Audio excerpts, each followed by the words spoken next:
अस्सलाम वालेकुम। आज की इस वीडियो में हम लोग हाइड्रोकार्बन्स के बहुत इंपॉर्टेंट एमसीक्यूज़ को डिस्कस करने जा रहे हैं। आज की इस वीडियो में मैं आप लोगों को बहुत सी शॉर्ट ट्रिक्स बताऊंगी कि कैसे आप हाइड्रोकार्बन्स की एमसीक्यूज़ को with in a second solve कर सकते हैं। तो चलिए स्टार्ट करते हैं। Which alkene on oxidation with acidic KMnO4 only gives acidic acid? Correct answer is beta. मैं अब आप लोगों को एक शॉर्ट ट्रिक बताऊंगी, वो आप लोगों ने याद रखनी है। देखिए, जब भी ऑक्सीडेशन होती है तो ये जो डबल बॉन्ड होता है इसकी ऑक्सीडेटिव क्लीवेज हो जाती है, और वो कार्बन जिसके पास एक भी हाइड्रोजन नहीं होता उससे कीटोन बन जाता है, और वो कार्बन जिसके पास मिनिमम वन हाइड्रोजन भी होता है उससे एसिड बन जाता है। Got it. अब आपको चार ऑप्शंस दिए गए थे, तो आपने उन चारों ऑप्शंस को इसी तरह सॉल्व करना है। अब देखिए, जो अल्फा ऑप्शन था, upon oxidation with the acidic KMnO4, ये हमारे पास क्या देते हैं, ये formic acid plus acidic acid देते हैं। अब अपॉन ऑक्सीडेशन देखें, जो आपके पास डबल बॉन्ड होगा इसकी ऑक्सीडेटिव क्लीवेज हो जाएगी। अब जो डबल बॉन्ड से पहले कार्बन था उसके पास भी मिनिमम वन हाइड्रोजन था, और जो डबल बॉन्ड के बाद कार्बन था उसके पास भी मिनिमम वन हाइड्रोजन था। ठीक है, तो जब आप इसे सॉल्व करेंगे SC आ जाएगा। डबल एच क्यों आया, क्योंकि देखें CH2 था ना, हाइड्रोजन इधर टू थे, इसलिए यहाँ पर भी हमारे पास दो हाइड्रोजन आ गया। प्लस आ गया क्योंकि हमारे पास डबल बॉन्ड की ऑक्सीडेटिव क्लीवेज हो गई है, फिर प्लस CH3COOH आ जाएगा। Got it. अब जो बीटा ऑप्शन था इसे भी आपने इसी तरह सॉल्व करना है। देखें, डबल बॉन्ड की ऑक्सीडेटिव क्लीवेज हो जाएगी। डबल बॉन्ड से पहले जो कार्बन है उसके पास भी मिनिमम वन हाइड्रोजन है, डबल बॉन्ड के बाद जो कार्बन है उसके पास भी मिनिमम वन हाइड्रोजन है। दोनों से एसिड बनेंगे तो CH3COOH आ जाएगा, और प्लस CH3COOH आ जाएगा। अब देखें, जब आपने बीटा ऑप्शन की ऑक्सीडेशन की विद एसिडिक KMnO4, आपके पास दोनों एसिडिक एसिड आ गए हैं। ठीक है, अब आप सी एंड डी ऑप्शन को भी सेम इसी तरह सॉल्व करेंगे जिस तरह आपने अल्फा एंड बीटा ऑप्शन को सॉल्व किया। ठीक है, तो जब आप सी ऑप्शन को देखेंगे तो आपके पास फॉर्मिक एसिड आ जाएंगे दो, और जब आप डेल्टा ऑप्शन को सॉल्व करेंगे आपके पास एसिटिक एसिड एंड प्रोपायोनिक एसिड आ जाएगा।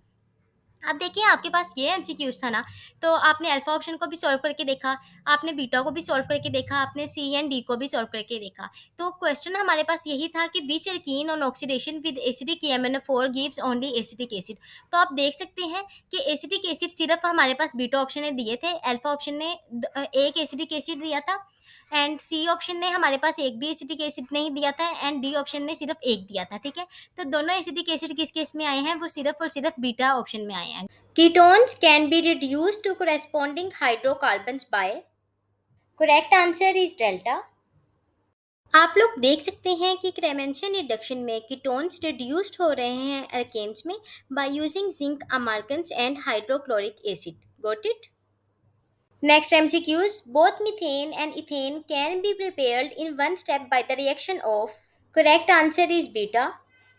बेसिकली इस एमसीक्यूज में इन्होंने हमें चार ऑप्शंस दिए थे और हमसे पूछा था कि कौन सा कंपाउंड एक ही स्टेप के रिएक्शन में हमें मिथेन एंड इथेन देगा। तो अब आप लोग एक दफ़ा ये इक्वेशन देखें।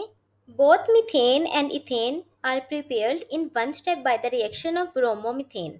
Got it.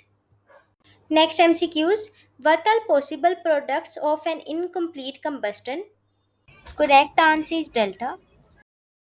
आप लोग incomplete combustion and complete combustion की इक्वेशन एक दफ़ा देख सकते हैं। देखिए, इनकम्प्लीट कंबस्टन में हमारे पास carbon monoxide, carbon and water produced हुआ है। इसके अलावा कंप्लीट कंबस्टन के लिए आप लोग एक शॉर्टकट क्या था कि number of carbon dioxide produced is equal to number of carbon atoms and number of water produced is equal to half number of hydrogen atoms. तो आप देख सकते हैं कि हमारे पास one molecule of carbon dioxide है, तो नंबर ऑफ कार्बन एटम्स भी हमारे पास वन थे। ठीक है, इसके अलावा number of water molecules produced हमारे पास टू है, तो half number of hydrogen atoms के इक्वल होता है ना ये। तो देखें, जब हमारे पास four number of hydrogen atoms थे, ठीक है, जब फोर नंबर ऑफ हमारे पास टोटल हाइड्रोजन एटम्स थे तो इसका हाफ वाटर मॉलिक्यूल्स प्रोड्यूस्ड होते हैं। ठीक है, तो जब ये फोर थे तो इसका हाफ हमारे पास टू आ जाएगा। Got it. Which of following will yield a carboxylic acid upon oxidation? Correct answer is beta aldehyde। हमारे पास प्राइमरी अल्कोहल होता है, सेकेंडरी अल्कोहल होता है एंड टर्शरी अल्कोहल होता है। प्राइमरी अल्कोहल ऑक्सीडेशन के बाद एल्डिहाइड्स देते हैं, एल्डिहाइड से ऑक्सीडेशन के बाद कार्बोक्सिलिक एसिड देते हैं। इसके अलावा सेकेंडरी अल्कोहल से ऑक्सीडेशन के बाद कीटोन्स देते हैं, एंड कीटोन्स की फर्दर ऑक्सीडेशन नहीं होती क्योंकि कीटोन्स का जो फंक्शनल ग्रुप होता है कार्बोनाइल, उसके साथ हाइड्रोजन अटैच नहीं होता, लेकिन एल्डिहाइड्स में जो हमारे पास कार्बोनाइल ग्रुप होता है उसके साथ हाइड्रोजन अटैच होता है। ठीक है, इसके अलावा जो टर्शियरी अल्कोहल जो होते हैं वो पार्शियली ऑक्सीडाइज नहीं होते हैं। एलिमिनेशन के बाद ये अल्कीन्स देते हैं। अब अल्कीन्स ऑक्सीडेशन करते होते हैं, पार्शियल ऑक्सीडेशन भी होती है एंड कंप्लीट ऑक्सीडेशन भी होती है। पार्शियल ऑक्सीडेशन के बाद ग्लाइकोल आता है एंड कंप्लीट ऑक्सीडेशन के बाद कार्बोक्सिलिक एसिड आता है। अब एमसीक्यूज में उन्होंने पूछा हुआ था कि किसकी ऑक्सीडेशन के बाद हमारे पास कार्बोक्सिलिक एसिड आएगा। तो आप देख सकते हैं इस समरी में कि हमारे पास जब एल्डिहाइड्स की ऑक्सीडेशन होगी तो कार्बोक्सिलिक एसिड आता है। Got it. Next MCQs, oxidative product of CH4 is, correct answer is alpha. याद रखें एमसीक्यूज में इन्होंने आपसे ऑक्सीडेटिव प्रोडक्ट पूछा है, इसलिए हमारे पास आंस मिथाइल अल्कोहल आया। लेकिन अगर वो आपसे एमसीक्यूज में फाइनल प्रोडक्ट पूछते तो हमारे पास ans carbon dioxide and water आता। Got it. Next MCQs, the order of reactivity of halogens with alkanes in the order of, correct answer is beta. Next MCQs, which of following test can be used for distinguish an alkane and alkene, correct answer is delta। Alkenes bromine water test and ozonolysis test ये दोनों test देते हैं, लेकिन alkanes ना bromine water test देते हैं ना ही ozonolysis test देते हैं। ठीक है। Next MCQs, the ease of dehydration of alcohol is of order, correct answer is beta. Basically, this order is due to the stability of the carbocation intermediate formed during the dehydration process। तो अब आप देखेंगे कि tertiary, secondary and primary alcohol में सबसे ज़्यादा stable carbocation कौन बनाता है। जो सबसे ज़्यादा स्टेबल कार्बोकेटाइन बनाएगा उसकी डिहाइड्रेशन उतनी ईजी होगी। अब आप देखें टर्शरी अल्कोहल जो होता है वो सबसे ज़्यादा स्टेबल टर्शरी कार्बोकेटाइन्स बनाता है, जिसकी वजह से इसकी डिहाइड्रेशन ईजिली हो जाती है। टर्शरी अल्कोहल के बाद secondary alcohol and then primary alcohol. Got it. अब देखें इसकी रीज़न क्या है कि टर्शरी अल्कोहल सबसे ज़्यादा स्टेबल टर्शरी कार्बोकेटाइन्स देते हैं। तो जब भी हम टर्शरी अल्कोहल्स की बात करते हैं तो जिस कार्बन के साथ अल्कोहल अटैच होता है उसी कार्बन के साथ 3 डिफरेंट अल्काइल ग्रुप्स अटैच होते हैं। अब अल्काइल ग्रुप जो होते हैं वो इलेक्ट्रॉन डोनर्स होते हैं। ठीक है। अब जब कार्बन के साथ 3 डिफरेंट अल्काइल ग्रुप्स लगे हुए हैं तो वो जितने भी अल्काइल ग्रुप्स लगे हुए हैं वो अपनी इलेक्ट्रॉन डेंसिटी को डोनेट करेंगे। ठीक है। तो जो पॉजिटिव चार्ज होगा ना कार्बोकेटाइन्स इंटरमीडिएट पे उसे वो स्टेबलाइज करेंगे। ठीक है। सेकेंडरी अल्कोहल्स के केस में जिस कार्बन के साथ अल्कोहलिक ग्रुप अटैच होता है उस कार्बन के साथ 2 अल्काइल ग्रुप्स प्रेजेंट होते हैं। और प्राइमरी अल्कोहल्स के केस में जिस कार्बन के साथ अल्कोहलिक ग्रुप अटैच होता है उस कार्बन के साथ सिर्फ एक ही अल्काइल ग्रुप प्रेजेंट होता है। अब देखिए एक अल्काइल ग्रुप इतनी इलेक्ट्रॉन डेंसिटी को डोनेट नहीं कर सकता जितना कि 3 अल्काइल ग्रुप्स कर सकते हैं। ठीक है। तो इसलिए हम कहते हैं ईज ऑफ डिहाइड्रेशन जो होती है वो सबसे पहले उसमें टर्शरी अल्कोहल आता है, क्योंकि उसके पास 3 अल्काइल ग्रुप्स होते हैं, वो अपनी ज़्यादा इलेक्ट्रॉन डेंसिटी को डोनेट कर सकते हैं। अब आप देख सकते हैं कि टर्शरी अल्कोहल के डिहाइड्रेशन के लिए जस्ट 20% H2SO4 को यूज़ किया गया है, जबकि प्राइमरी अल्कोहल के डिहाइड्रेशन के लिए 75% H2SO4 को यूज़ किया गया है। ठीक है। Next MCQs, to prepare alkenes from alkyl halide the process is, correct option is option C, elimination reactions। 2 sigma bonds break and 1 pi bond formed. अब आप इस रिएक्शन में देख सकते हैं कि अल्कीन्स बना है फ्रॉम अल्काइल हैलाइड्स। अब अल्कीन्स में 1 पाई बॉन्ड फॉर्म्ड हुआ है एंड अल्काइल हैलाइड्स में 2 सिग्मा बॉन्ड्स ब्रेक हुए हैं। अब 2 सिग्मा बॉन्ड्स कौन से ब्रेक हुए हैं अल्काइल हैलाइड में?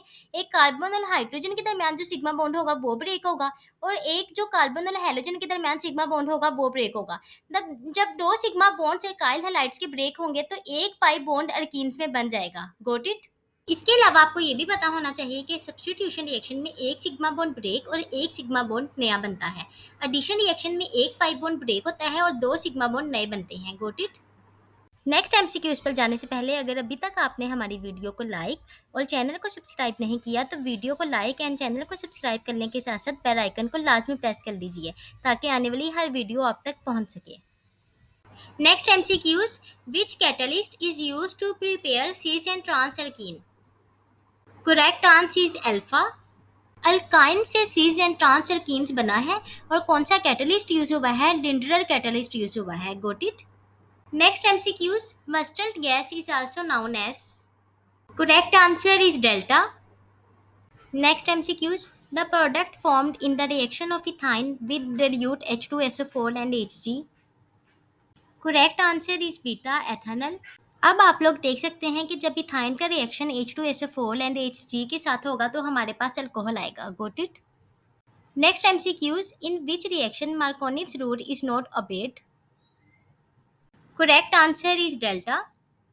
आप लोगों ने ये शॉर्ट ट्रिक याद रखनी है। Markovnikov's rule is not obeyed when doubly bonded carbon contains equal number of hydrogen. तो आप डेल्टा ऑप्शन में देख सकते हैं, doubly bonded carbon contains equal number of hydrogen, तो इसमें मार्कोनिस रूल नहीं लग सकता।